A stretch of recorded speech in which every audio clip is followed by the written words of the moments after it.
High school graduation is often painted as a golden threshold, a place where paths diverge, but childhood bonds remain untouched.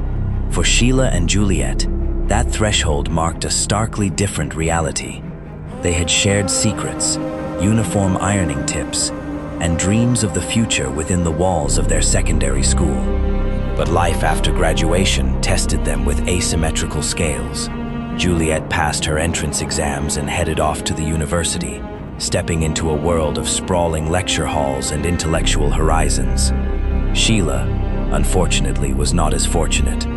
Her family's finances crumbled, locking the university gates firmly against her. Initially, hope flickered through Juliet. She had caught the eye of a wealthy sugar daddy who sponsored her university education. Eager to share her good fortune, Juliet promised Sheila, "Don't worry, my sponsor has deep pockets. I will convince him to help you get into university too." Weeks turned into months. When Sheila pressed her for updates, Juliet's tone shifted. She claimed she had broken things off with the sponsor and could no longer pull strings. Left to navigate her own survival, Sheila didn't wallow in self-pity. She enrolled in a local vocational center to learn hair making, determined to build her own future strand by strand. Fate, it seemed, had decided to throw Sheila a bone. While learning her trade, she met James. James was an apprentice learning how to install sliding doors. They were two struggling youths trying to carve out a living. Sparks flew, and they fell deeply in love. Ecstatic, Sheila called Juliet, pouring her heart out. "God has finally answered my prayers, Juliet. James is a gift from God. He is loving, hardworking, and treats me like a queen." Juliet, who had grown cynical dating irresponsible university men, listened with mild envy. "You are so lucky to find a good man, Sheila. Hold on to him tight." True to cultural expectations, James eventually visited Sheila's family to formally introduce himself. The relationship transitioned from casual dating to domestic reality. Overcome by youthful passion and the promise of a shared future, they rushed into intimacy, and soon, Sheila found out she was pregnant. Sheila urged James to marry her. James demurred, offering a compromise. "I am not financially ready for a wedding right now. Give birth first, and I will marry you during the child's naming ceremony." Trusting his word, Sheila waited. But when the baby arrived, James pretended he had never made such a promise, citing financial strain once again. He delayed the naming ceremony, named the child, and offered no wedding band. Over the next few years, the pattern cruelly repeated. When Sheila got pregnant a second and third time, James demanded she abort them, claiming he wasn't ready, and he went chio. Fearing God and utterly exhausted, Sheila complied, out of fear of losing him. But when she got pregnant a fourth time, she drew a firm line. She refused to terminate the pregnancy and kept the baby. When she gave birth to the fourth child, she pleaded with him to finally legitimize their union. James shrugged and said, "If you want a wedding, bring money." Sheila, drowning in the daily costs of raising children, had nothing. Yet, they continued to live together as husband and wife, a title granted by cohabitation rather than commitment. Anytime marriage was brought up, James masterfully evaded it. Then came the turning point. One evening, James came home, glowing with news. An uncle abroad had offered him an opportunity to travel and make real money, but he needed a hefty sum for processing fees. "You are the only one I have in the world, Sheila. Please help me find this money." Desperate to secure a better future for her children, Sheila scrambled. She borrowed from everyone she knew, but the gap remained too wide. In her distress, she called her best friend, Juliet, who had recently finished fashion school and was also trying to raise money for her own shop. "I have nothing to spare, Sheila," Juliet lied smoothly over the phone. "I need money for my own shop too." "But he is your husband. Find any means to support him." The moment she hung up with Sheila, Juliet dialed James's number. She spun a web of malicious deceit. Sheila called me bragging that you need money to travel, but she explicitly told me she refuses to use her money to help you, nor will she let anyone else help you. But don't worry, James. As your friend who cares, I will help you with the rest of the money.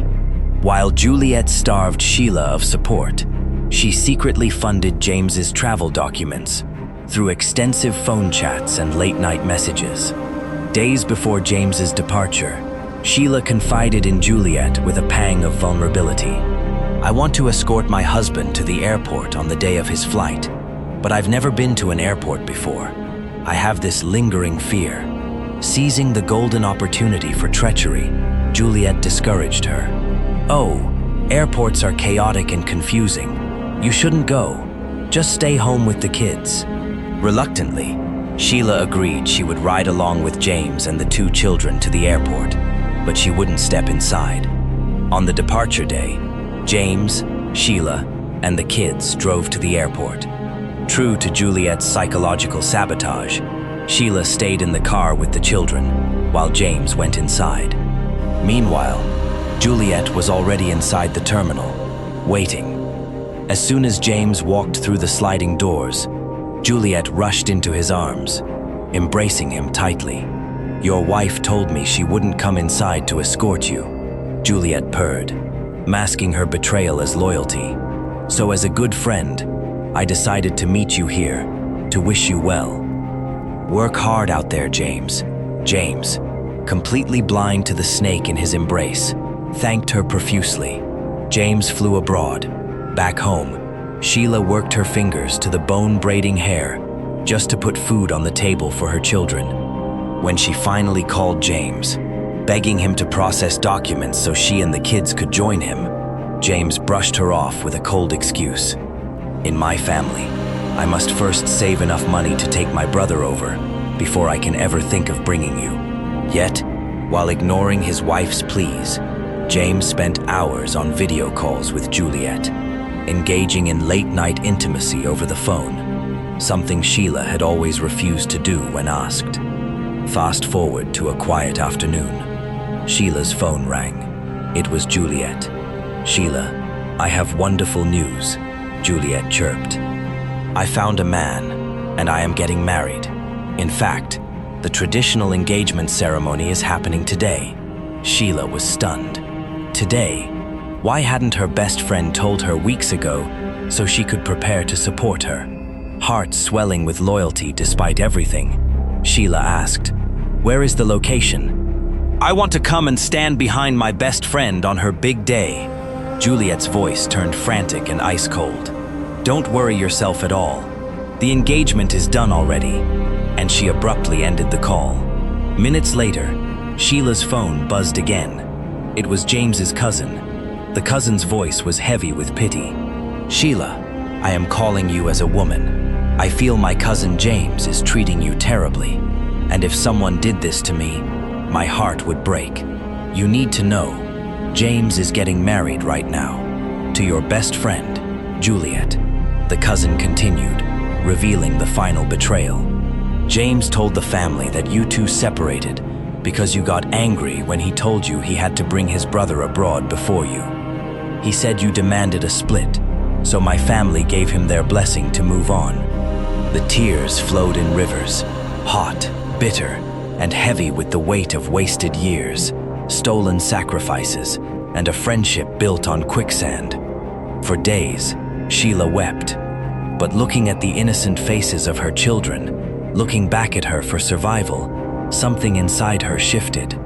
The tears dried.